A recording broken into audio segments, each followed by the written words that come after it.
You are listening to the Racer to Racer podcast presented by Race 92. Race 92 is a vintage-inspired racing apparel brand specializing in celebrating vintage race culture and adapting to motorsports today. Check out race92.com for all your racing merchandise needs. I'm your co-host, Aaron Mack. The other co-host you may have seen walking out of the great clubs with a big old smile on his face. You've probably seen him at a dirt track. He is the one and only Scott Bowie. Scott Bowie. What is going on? What is going on, bud? You doing all right? I'm doing good. You have a good Thanksgiving? I did. I was in beautiful Gatlinburg, Tennessee, Smoky Mountains with my girlfriend's family. Great time and great place to be on Thanksgiving.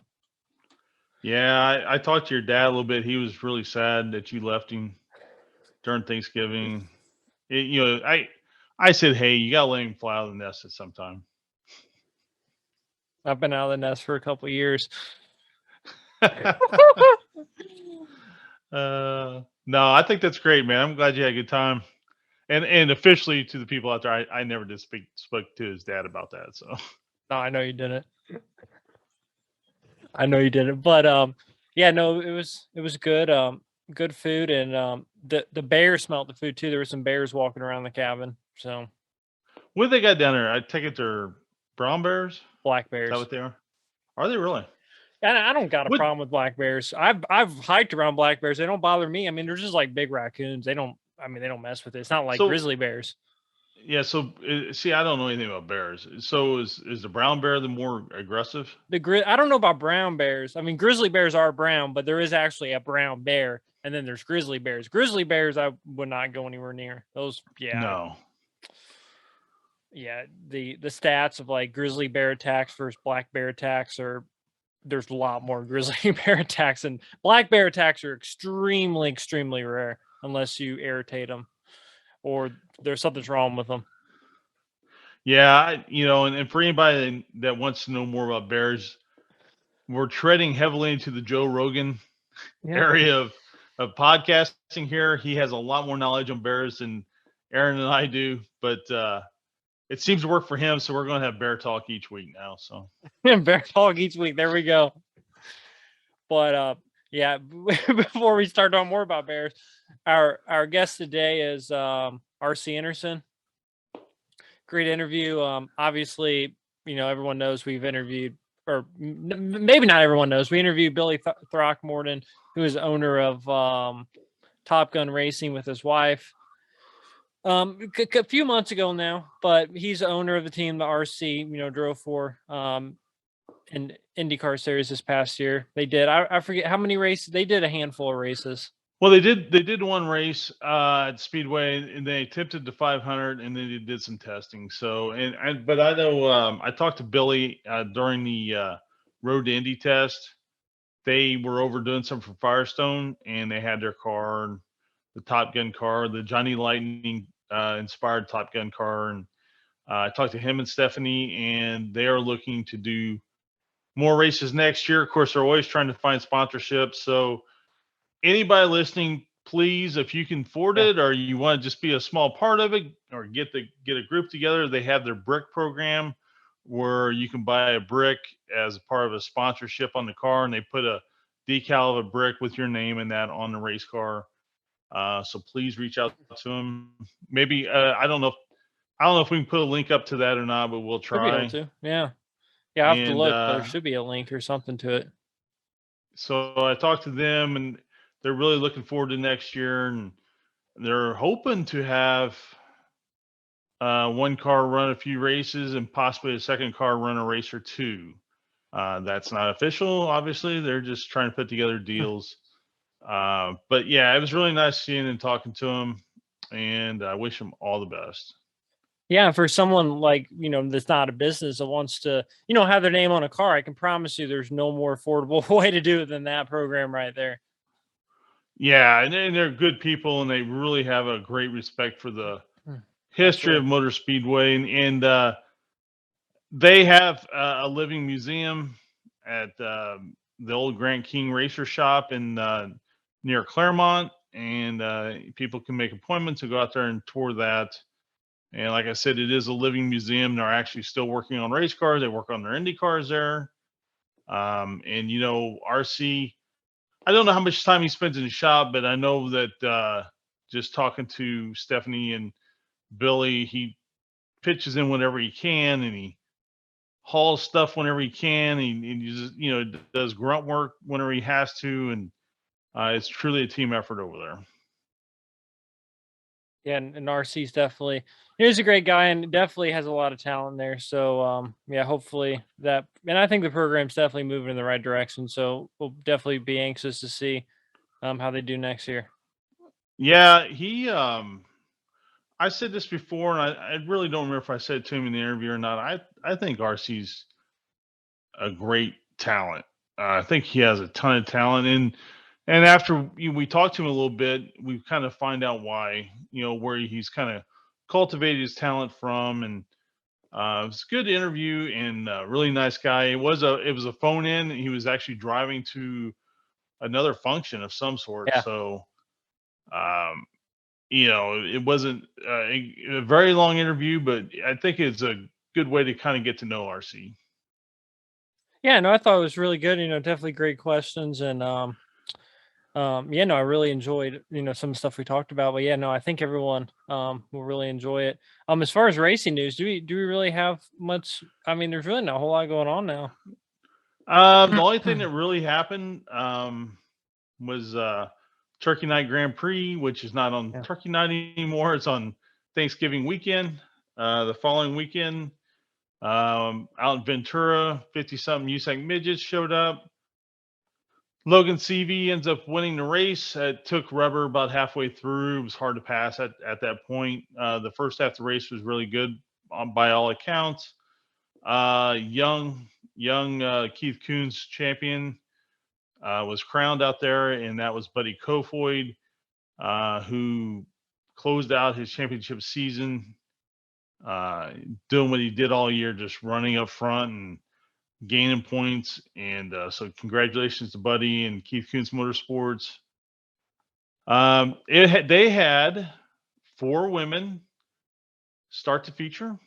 They had 2 women on the front row, and I think all but one of the women in the race finished higher than Denise Bennett did when she was the highest finishing woman, which was like 13th or 15th, something like that, when she made Turkey Night. So I believe 3 of the 4 finished inside the top 12 or 13. So it was a great showing for the women. Kaylee Bryson, I believe, ran 5th, was the highest finishing female driver. But the women are coming in the midget world, and you'll be able to see that on full display. Chili Bowl coming up, and there's also some other indoor races, although I don't know who's committed to what. The midget dirt series, indoor series races are coming up. St. Louis, which is an invitational, is in like a week or two. And then you have Fort Wayne, which is actually pavement, which will be, well, it's the same weekend as the Leffler Memorial. Jason Leffler Memorial is actually going to be on the same weekend in DuQuoin, Illinois. So if you like pavement midgets, you can go to Fort Wayne, Indiana. If you like dirt midgets, you go to DuQuoin, Illinois. And then after that, well, it's the granddaddy of them all, be the Chili Bowl. Well, and everyone knows from listening to the intro that if you had to pick, we know which track you'd be going to, just from my introduction, dirt track. I don't know, man. There's a lot of them. Yeah, I don't know. That's a good question. I will tell you, I've not been to St. Louis. May have to change up the intro, Scott. Always Right. say, see him coming out of a dirt. You may see him in a dirt track. I know. Fort Wayne, it's really hard for me to go. It's hard for me to go to Fort Wayne because the air quality in the building isn't always the best. Right, So right, I don't. sure. So the carbon monoxide gets to me a little bit more there. But I have enjoyed the races there immensely over the years, and Tony Stewart may make an appearance there, as he sometimes does in the Munchkin. And when he does, he usually wins. So the Tony Stewart Invitational in Fort Wayne would be that weekend where Speaking of Tony everybody Stewart, goes to run second. speaking of Tony Stewart, he actually got married. Yeah, he did. Congratulations to him and his new bride. And I guess as a wedding gift, he started a new NHRA team. So That's quite the wedding congratulations to dress Tony. gift. Yeah. So congratulations to Tony and his wife. And um, it'll be interesting to see how they do with that. You know, that's hard racing, man. I'm sure they'll do fine, but you know, drag races, that's a hard world, man. You got to really dig at it. So Oh yeah. But if anyone can do it, Tony Stewart definitely can. yeah, I think he'll somehow figure it out. Anything else? No, I really got nothing. You know, it's a little bit of winter testing still going on in some of the lower divisions of IndyCar, and Hmm. if you follow Twitter, you'll see some of the USF 2000 guys out testing. Or so this, you know, racing kind of never stops; it just moves to warmer areas. Yeah, some people, as you were saying earlier, some people are enjoying their Thanksgiving, other people are out, pounding the pavement, getting On the ready to pavement, go. trying to get better. That's That's right. funny. Well, yeah, well, I hope everyone enjoys RC Enerson interview. And yeah, definitely, and I didn't say this at the beginning, but if you haven't, make sure you like and subscribe. Our numbers have definitely gone up, so we definitely appreciate all the support. Obviously on YouTube, Apple Podcast, Spotify, anywhere where podcasts can be found. Check us out there. We definitely appreciate it. And we have a couple others that are recorded that we're going to be releasing in the next few weeks. That yeah, we still have a real big one to release. Another one of legends of the sport. So I'm definitely looking forward to releasing that one. Yeah, that'll be a early Christmas gift to us, I guess, when we release that. And now, speaking of Christmas, and with the holidays coming up, and Race 92 has all these great vintage inspired shirts. Do you guys have any deals coming out? Do Um, you have any well, specials you'd like to announce? we Or need to do like another promo code or something. But no, we actually gotta. I gotta have a meeting about that. Actually, we're gonna maybe do a different Christmas because last year. So we have a deal with David Land. We did the cow cat Christmas shirt where we have a shirt now with the cat and the cow cat. If you watch David Land, if you haven't, make sure you watch him out. Watch his channel. He cow cat's like the mascot of his channel, and one of the shirts that we have is cow cat sitting in a tire. Well, we made like a kind of a spoof of that for Christmas last year of cow cat sitting in a Christmas wreath. But if we have the drive alike shirts, and actually, well, you have a drive alike spike shirt, which we don't sell, but I've done some custom shirts for different people like that. And Jacob had that. My business partner for Race 92 had the idea of doing a drive it like Santa shirt. So maybe we'll do something like that. I like that. Have Santa's head Absolutely. sticking out of IndyCar. That's right. I like where his head's at. That'd be good. No, I think that'd be great. And speaking of David Land, we're gonna have to call him in on the carpet, get him in this show to answer some questions. Yeah, and we're gonna do a David Lane episode. Actually, I'm gonna send him a text here in a little bit because we need to talk to him about a couple things, but that's definitely one of them. So I'm gonna see if maybe we can get him on, maybe in a couple weeks or something. We got to call him in. Or are we just gonna call him in for like a segment? Or are we gonna do a David Lane episode? Oh, we'll do all of it. We'll you'll get on him first, and then we'll do a whole segment when he doesn't know what he's gonna get himself into. Right. He's dealt with some trolls on Twitter, but he hasn't dealt with Scott Bowie. Right. Yeah. Just a troll in general. No, all kidding aside though. No, it'd be fun to do a show with David. Haven't seen him for a while. Haven't talked to him for a while. Me either. And he lives here now too. And I know. Yeah. So now instead of because we always used to do like Zoom meetings with them. We need to meet with him. I'm actually going to suggest maybe we can just meet up with him because he lives here now. So I mean, he lives not that far from me. So yeah. Face to face? What kind of barbaric world you living in? People meet face to face. I know. It's like, you call someone like, why are you calling me? What's wrong with can you not text? That's so early 2020. What's wrong with you? That's funny.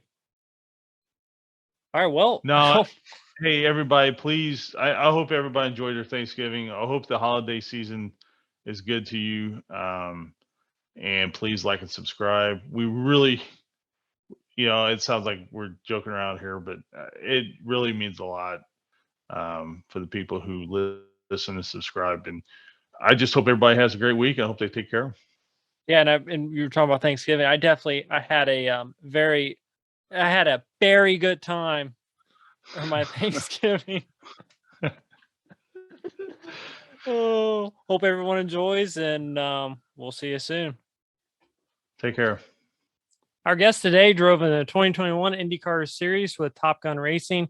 He's an Indy Lights race winner. We were joined by RC Enerson. RC, thank you so much for joining us. How are you doing today? Oh, I'm doing great. Thanks for having me. Yeah, no problem. Yeah, we interviewed your team owner, Billy. It's been a couple months now, Scott? Yeah, close to 2 months. And Scott has actually known Billy, pretty much your whole life? I've known him since I was probably 11 or 12, yeah. It's a long time. So RC, talk a little bit about how you first got interested in racing. Obviously, your dad's been involved with racing for a while, but talk a little bit about your earliest, memories of racing and kind of what got you hooked to it.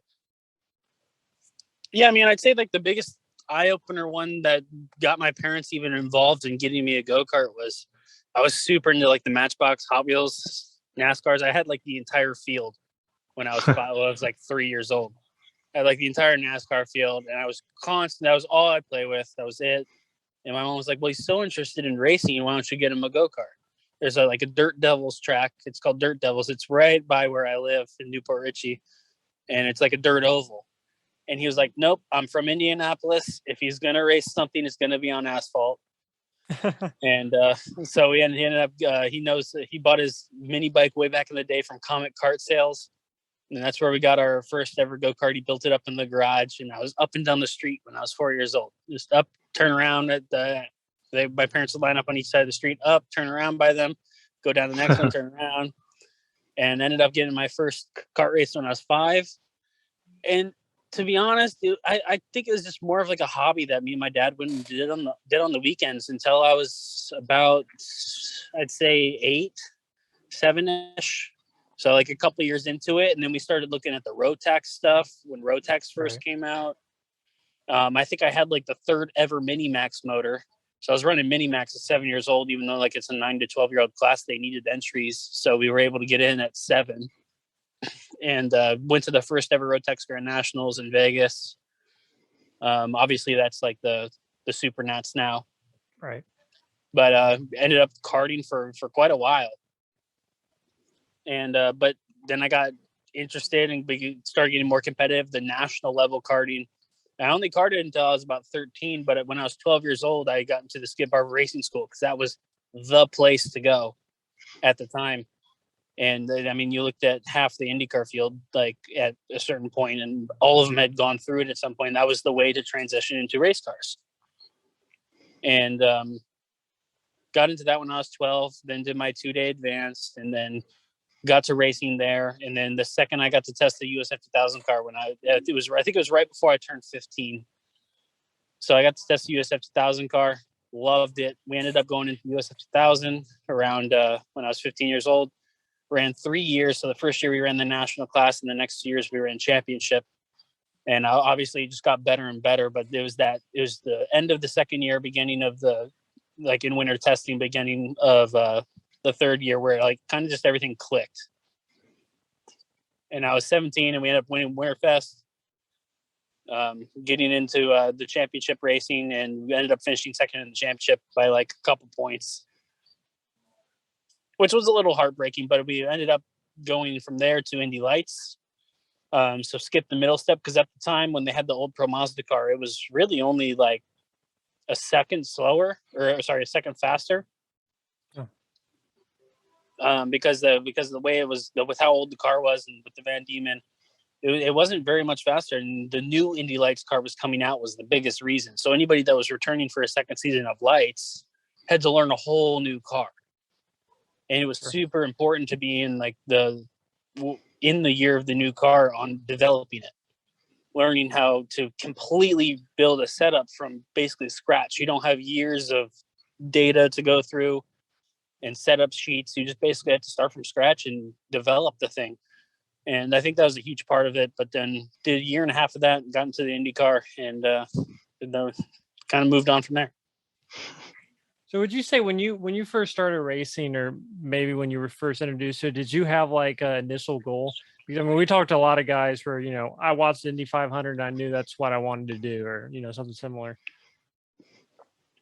Yeah, I think the Indy 500 was always the goal. I mean, my first Indy 500 was when I was 5, and I went to it every year since then. I think I've only missed like 3 years or 4 years of it.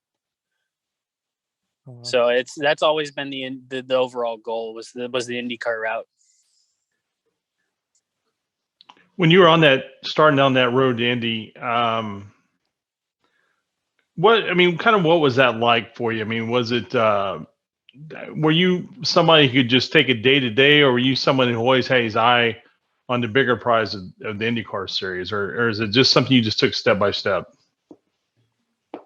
I mean, always in the back of your mind, you're going to have the IndyCar as the overall goal, but you have to focus on the weekend you're on at the time and just take it weekend by weekend and do the best you can do and perform as best you can every single weekend. And always there's the long-term goal of making it to IndyCar and doing the Indy 500 and being a full season IndyCar driver. So it's kind of a little bit of both.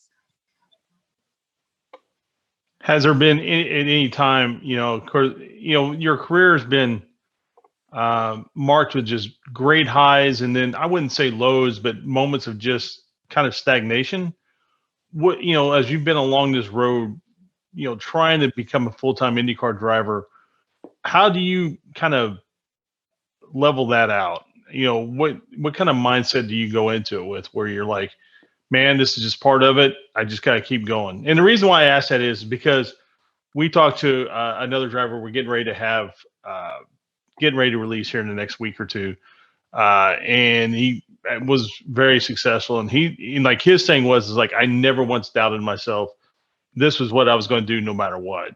And it just kind of, how do you kind of go through that process of just trying to stay level, just trying to get to that next opportunity? Yeah, I mean, it's a little tough, but I mean, racing is all I've ever known. It's what I grew up with.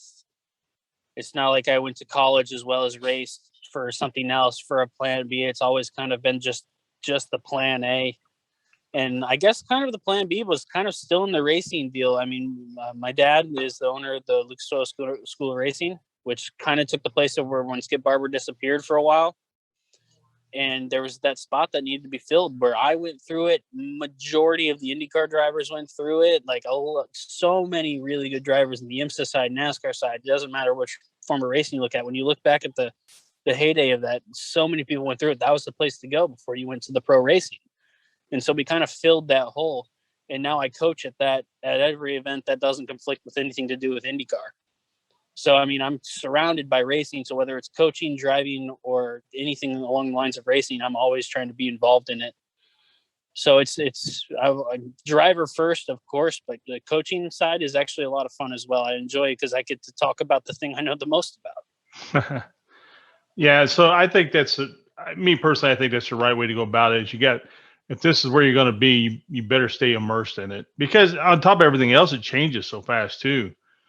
You step away for 6 months to a year, the names change, the faces change, things change. And I think you're right. You just have to stay immersed in it. Yeah, you're completely right. It's just it's either full 100% in, or you're not, you're just going to kind of disappear. Yeah. I couldn't agree with more. Yeah. So 2016 Mid-Ohio, I believe that was your first ever IndyCar race, right? With Dale Coyne? Yes.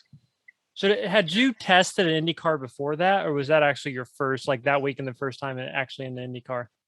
Yeah, no, I got to do the open test. It was a 1-day test. I think it was about 2 weeks before the actual weekend. So that would have been my first time on an IndyCar on track. My first actual time ever in the IndyCar was doing the straight line test at the Kennedy Space Center. I did that with Schmidt Peterson at the end of my first season of Lights before I started my second season. Right. And that was a lot of fun. That was before Hinch qualified on pole. So I think the straight line test did a good job. Yeah, we actually just talked to somebody else, and by the time this is released, that one will be released as well. But we talked to Mario, and I think he did the Kennedy. I don't know, it may not have been the same year you did it, but I know he did the Kennedy straight line testing. May have been the same year. Yeah, I mean, it was really cool at the time because it was the first time in the IndyCar. Get used to the hand clutch, all the controls, the amount of data thing, the way to read the dash. Obviously, the dash is different now than it was in 2016, but it was definitely really cool. I mean, it was awesome for like the first 5 or 6 runs, but then, I mean, it's straight line testing. Once you got past about that, it was just like constant 2 days long of back and forth and back and forth and back and forth.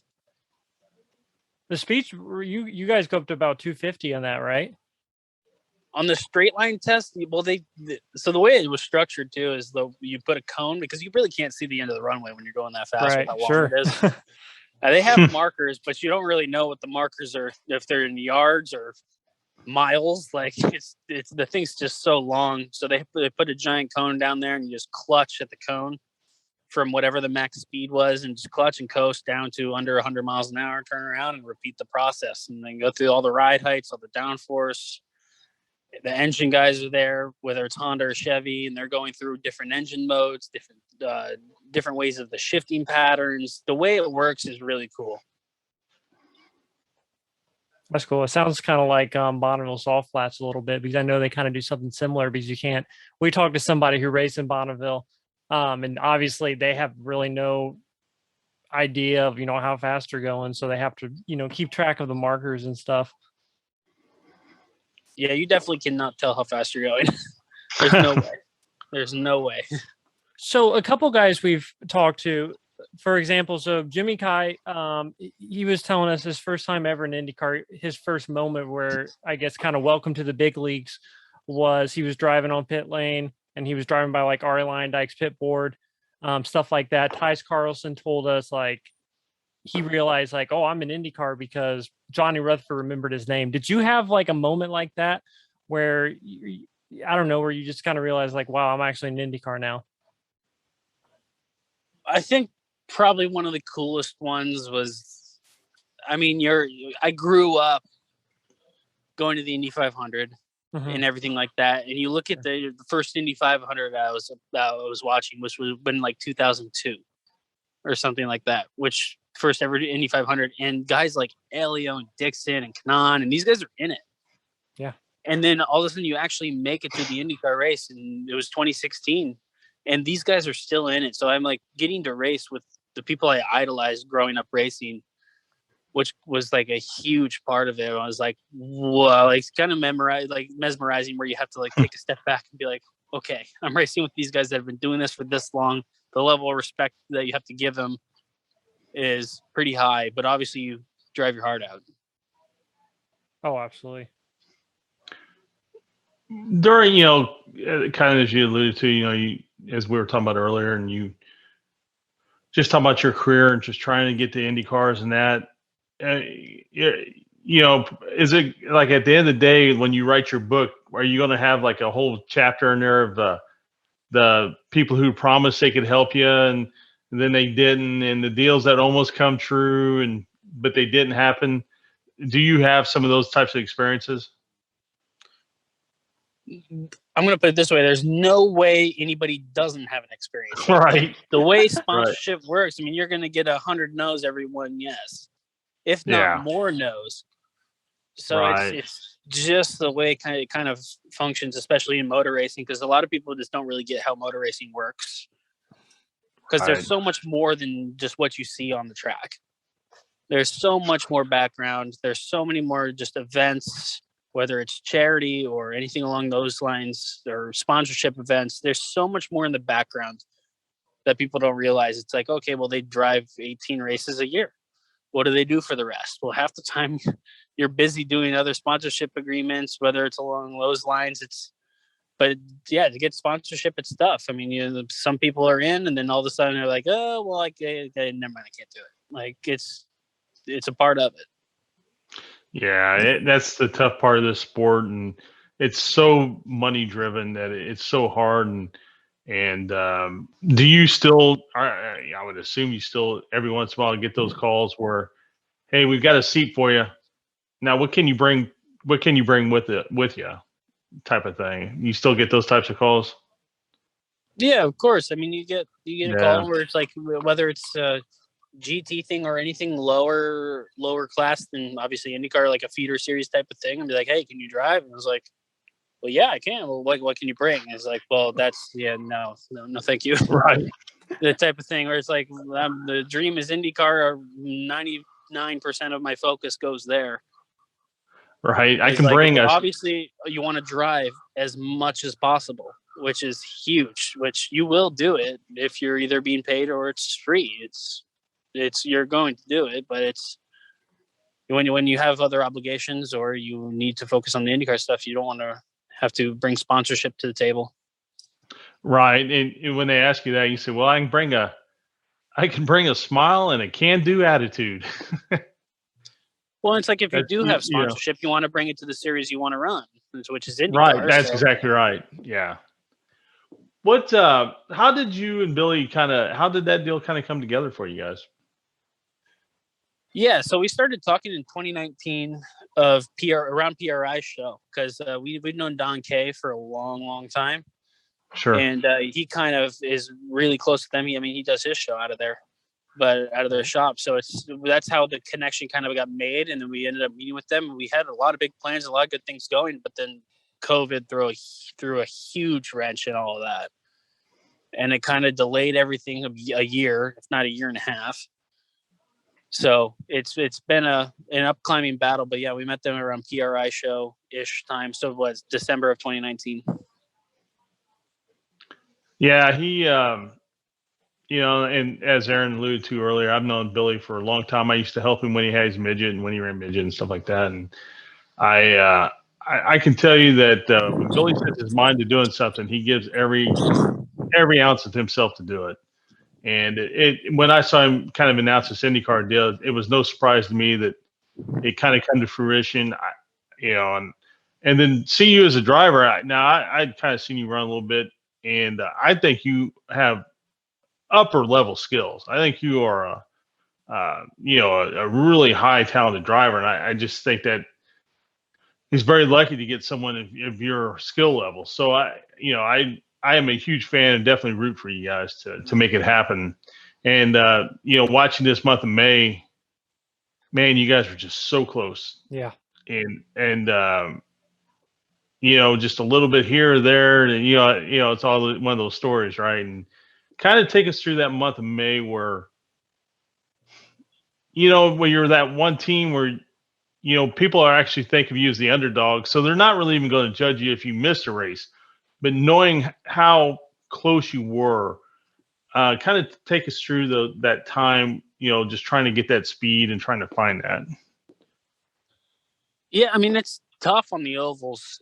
Especially as far as the speedway ovals go. When you're flat for 4 laps as a driver, it's tough because it's when you're on a road course or a short oval, something that requires any brakes, like anything along that lines, you can really kind of, if you need to, you can, or if you can, outperform the car.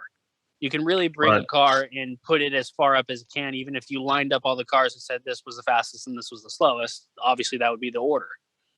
Where it's obviously jumbled as far as where the finishing order is, depending on strategy or just depending on pace. And on an oval where you're flat for 4 laps, it's tough. I'd say it's probably 80% car, 20% driver as far as qualifying goes. Obviously, the race is a whole nother ballpark. All right. With all the dirty air and running in traffic and as far as car setup. But qualifying is, we were flat for every lap in qualifying, even on Fast Friday, flat for every lap. And you look at these Titan-sized teams that are prepping their Indy 500 cars year round. And ours was built in the high 30s of days and ready to show up on track. And then obviously you're going to have new car gremlins with ROP having the problems with the tripod. and then having to juggle that and then not really getting as many laps. I think I was like 50 laps under whoever had the lowest amount of laps done by the time Fast Friday hit. So it's definitely tough, but the entire month was a lot of fun. I mean, there's just the fan base and being around all the other drivers and just being in the paddock. And knowing that you're a driver and you're trying to qualify for that big of a race it's still an accomplishment, especially as a team. And then you take the amount of time frame we put the car together, and I couldn't believe the amount of the speed we actually had. Yeah, I thought it was really impressive. I mean, obviously, you were right there with one of the absolute titans of the sport, with one of the all-time greats. I mean, you guys were right there together trying to get in the show. So definitely nothing to hang the head about. It's just, it's just one of those things where you just got to find a little bit here and there. And so that kind of brings me to working with your team, and you got obviously a smaller team. It's not a giant team. When you work in that type of situation, do you kind of like more that one-on-one relationship you have with everybody? Does that kind of fit your personality, or would you?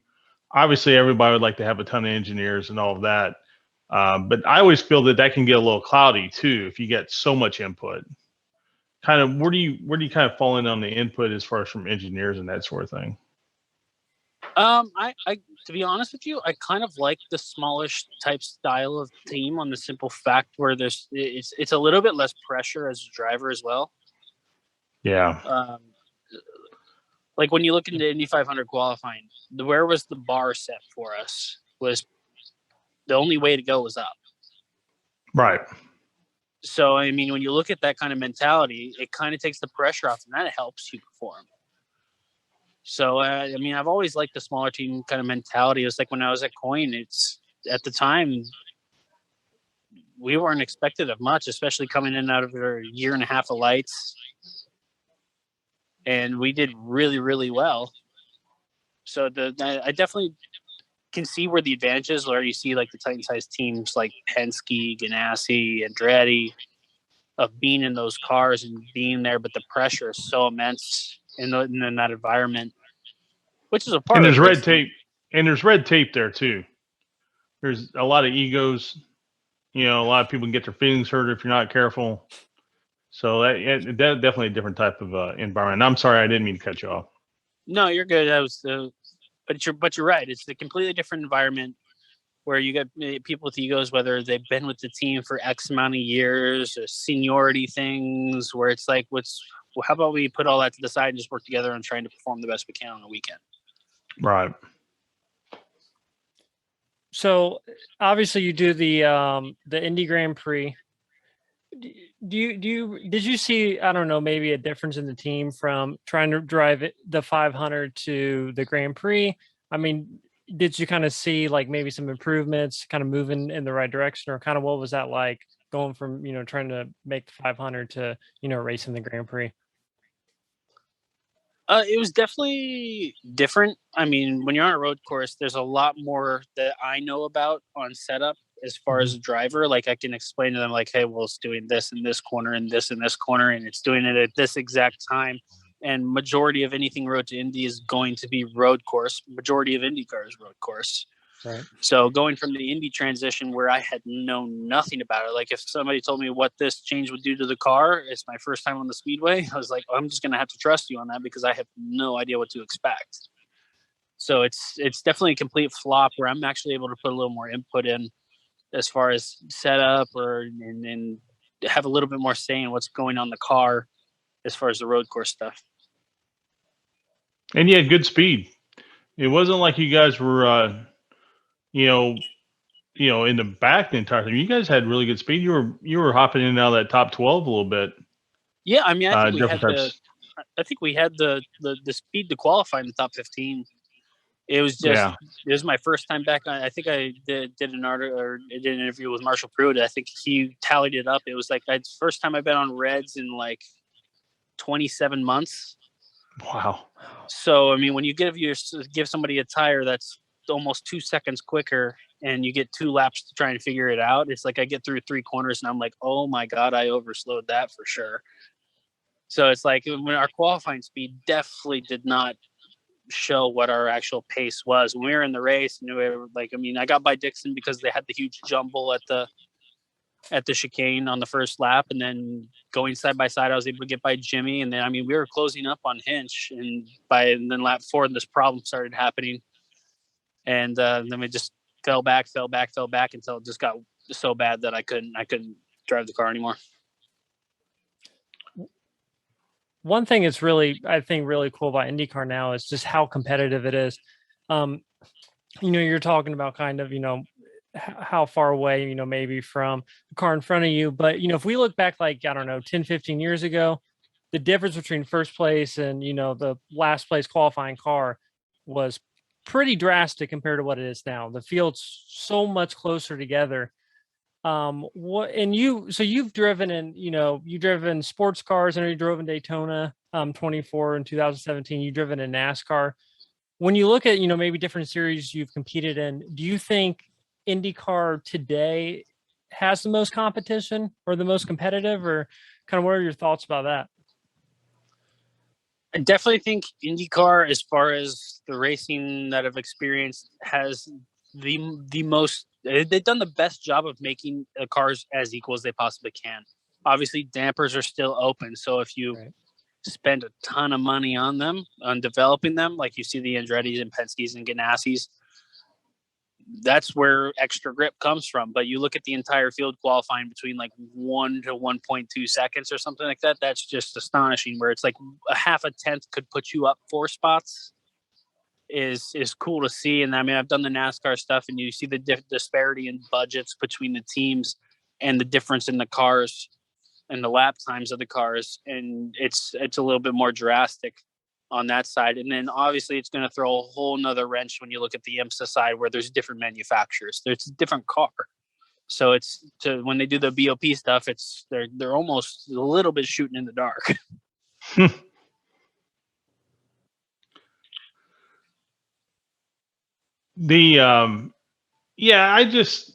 I'm kind of like you, and like kind of Aaron mentioned it, the IndyCar thing is just, like he said, just so competitive, and as you know. And, well, so you saw what, eight different winners in in the first 8 races, something like that. Exactly. I mean, you don't see that anywhere else. No. And that's obviously, I mean, NASCAR is looking at that, trying to get down that same route. Obviously, I mean, they're basically copying kind of what IndyCar has been doing and that sort of thing. And IndyCar, I think, has proven it to be a very successful formula. And now it seems as though that it's working out so well that there seems to be a lot of new car owners coming in, like Billy. And I forget the gentleman's name, but the gentleman who I think he's going to try to do a partnership with Andretti, who had done Stephens Star, right? Yeah, and with Wilson and that sort of thing. And I just think that they've really got a great program right now. My only fear is that you get to enough cars where some of these racetracks ain't got enough pit stalls, so you're going to start sending people home again. One thing I wanted to ask, so your first I guess your first Xfinity race was 2020, and then you did an actual Cup race this year. It was Watkins Glen, right? Yeah, Watkins Glen. Yeah, so you've obviously gone from driving IndyCar to driving NASCAR. A lot of people talk about Jimmy Johnson going from. I mean, obviously he drove NASCAR for a lot more years than you have. You've just driven a couple races, but kind of what's that like going from driving an IndyCar to a NASCAR and kind of vice versa, and maybe kind of understand more about kind of what Jimmy Johnson's kind of having to go through going from driving one type of car to another? Yeah, I definitely would have to say what Jimmy's taking on is definitely a lot more challenging than going from an IndyCar to a NASCAR. You really got to reel the reins back. Mm-hmm. That's the biggest part of it, is because with the IndyCar, with the downforce, the more speed you carry, the more grip you have, because the more downforce you have. And it just really rewards pushing. So you're at 110% all of the time. Where NASCAR, I'd say, was just a bit more technical. You have to be really consistent on the brakes because of how long the brake zones are, because the thing just does not like to slow down very well.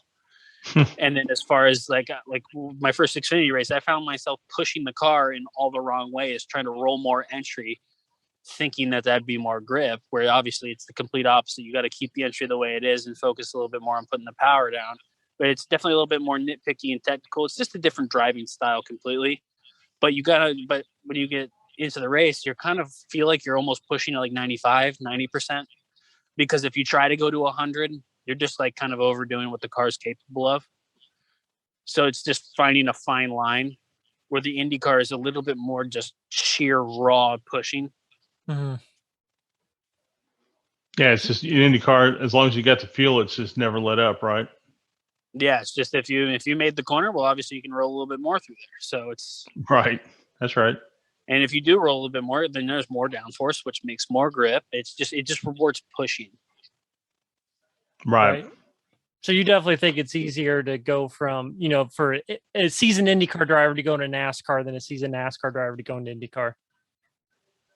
I mean, everybody's going to have their different opinion, but I think it's the same thing as far as if you put an IndyCar or a Formula, even a prototype driver. Prototype cars kind of do the same thing. The P2 cars, the more you push, the more downforce that car is going to get. And it really rewards pushing at 10 tenths, where when you go to a GT or anything like that, you're kind of limited by mechanical grip because the thing's really not producing that much downforce. So you're limited on doing it based off of really being technical with what you're doing with your pedals and what you're doing with the wheel. Right.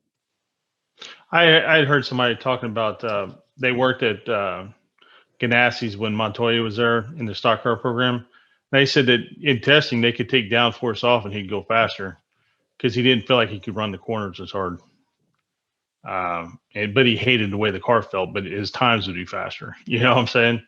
So it goes back to what you were just saying that, the tendency is just to want to drive it right up to the limit.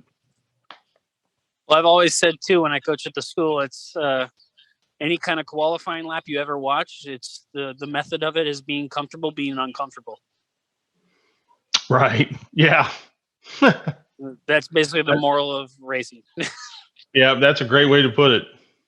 But before we let you go, because I know you got to go here in a second, I want to give you a moment to kind of talk a little bit about the Lucas Oil Racing School, which we've been talking about a little bit, but just want to give you a moment to kind of, talk about that a little bit. Yeah, I mean, we've been doing it for about 6 years now, and we have, I think, at one point, I think it was last year at St. Pete in the USF 2000 field, I think 8 out of the top 10 had done some form of part of our racing school, which is cool to see. And obviously, the more years you do that, the more it's going to grow.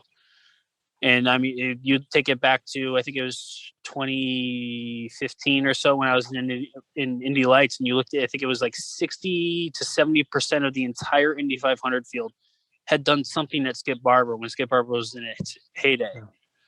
And we've kind of filled that void where they kind of disappeared, where it was like you either go from a karts to an F4 car or a USF 2000 car.